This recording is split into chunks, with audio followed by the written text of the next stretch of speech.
அனைவருக்கும் வணக்கம். பாரம்பரிய திருவள்ளுவர் குலவம்சம் பிரசன்ன ஜோதிடர் சுப மாரிமுத்து திருப்பூரிலிருந்து இந்த பதிவு உங்களுக்காக. இன்றைக்கி ஒரு அற்புதமான ரகசியத்தை பற்றி இன்றைக்கி சொல்ல போகிறோம். ஒரு ஆதிகால பரிகாரத்தின் பரம ரகசியங்கள், அதாவது உத்திரட்டாதி நட்சத்திரத்தை பற்றி இன்றைக்கி இந்த பதிவில் பார்க்க போகிறோம். இந்த உத்திரட்டாதி நட்சத்திரம் யார்? உத்திரட்டாதி நட்சத்திரத்தில் பிறந்திருக்கிறவங்க எப்படி இருப்பாங்க? உத்திரட்டாதி நட்சத்திரம் பிறக்கும்போது சனி மகாதிசையில் பிறந்திருப்பாங்க. அதுக்கப்புறம் தான் அந்த சனி திசை தான் முதல் திசை வரும். அதுக்கப்புறம் தான் அவங்க லைஃப்பில் ட்ராவல் பண்ணுவாங்க. உத்திரட்டாதி நட்சத்திரக்காரர்கிட்ட ஒரு விஷயத்தை சொன்னீங்கன்னா இதை கரெக்டாக கொண்டு போய் உலகத்துக்கு சேர்த்திடுவாங்க. அப்படின்னா பார்த்துக்குங்க. உத்திரட்டாதி நட்சத்திரக்காரர் எதையுமே மனசில் வச்சுருக்க மாட்டாங்க. எல்லாத்தையுமே அன்னைக்கு அன்னாடு டேலி பண்ணக்கூடிய ஒரே நட்சத்திரம் உத்திரட்டாதி. மனசுக்குள்ளே வச்சுக்கவே முடியாது. அப்படின்னா பாருங்கள், உத்திரட்டாதினா பசுமாடு. அம்மானு கத்துனா ஊருக்கே கேட்கும் இல்லையா? அப்போது இந்த உத்திரட்டாதி நட்சத்திரம் அவங்க வாழ்க்கையில் நேர்மையாக வாழ்ந்து உழைச்சி சம்பாரித்து வாழ்க்கையில் முன்னுக்கு வரக்கூடிய ஒரே நட்சத்திரம் உத்திரட்டாதி.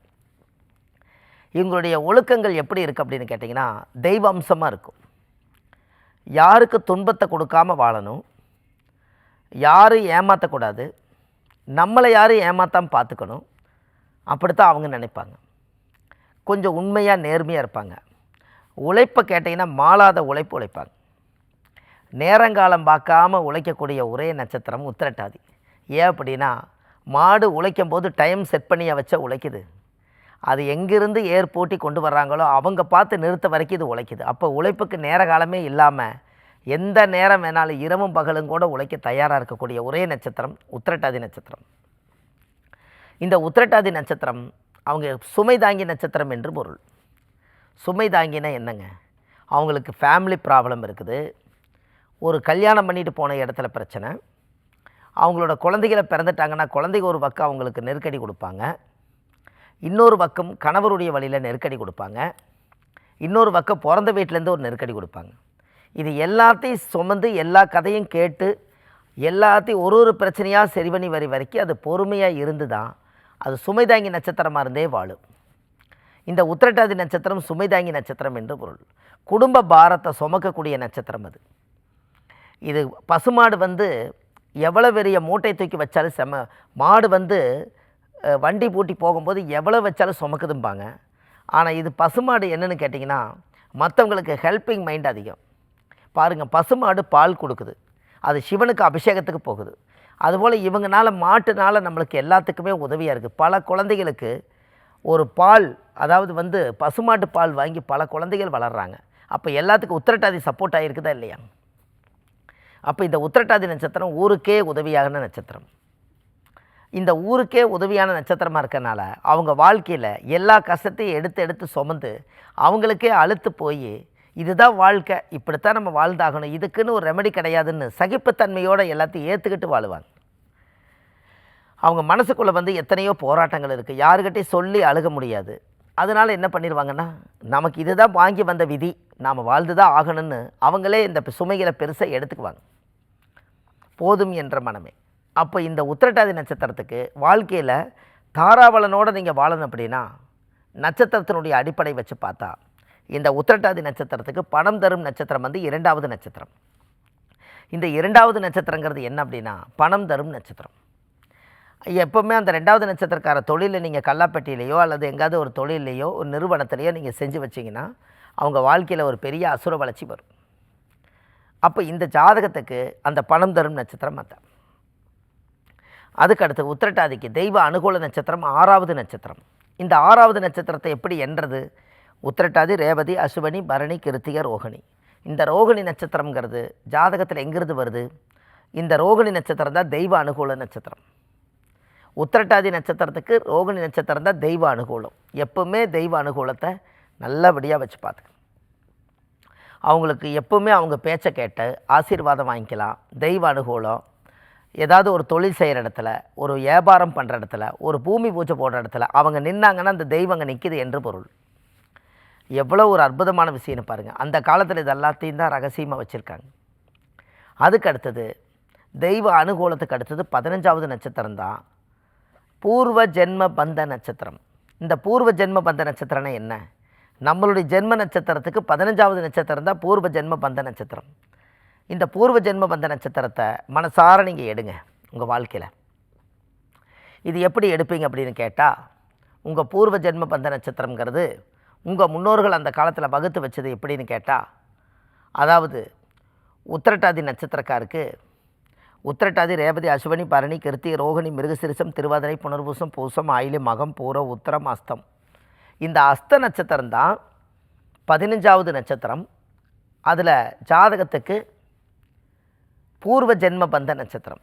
உங்கள் முன்னோர்கள் விட்டு போனதெல்லாம் இந்த நட்சத்திரக்காரர் தான் டேலி பண்ணி கொடுப்பாங்க.